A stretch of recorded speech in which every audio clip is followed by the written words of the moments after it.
आई है माता रानी राजा जी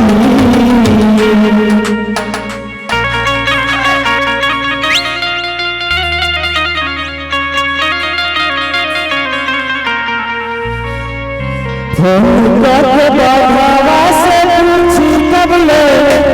आई है माता रानी राजा जी हो बड़ी देर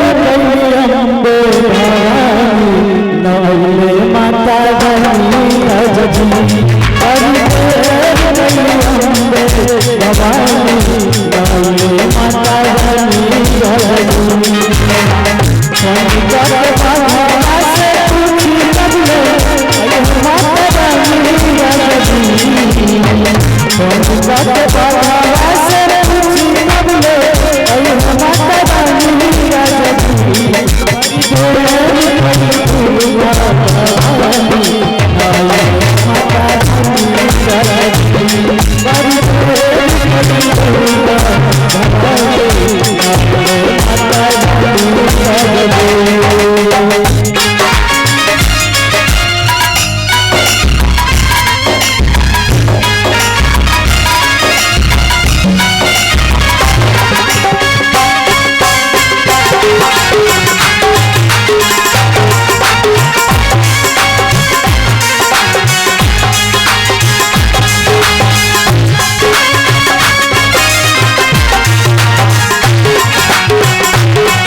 भगवानी हाथ है मंदिर से पावन भजन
अमरनाथ मोह सिखे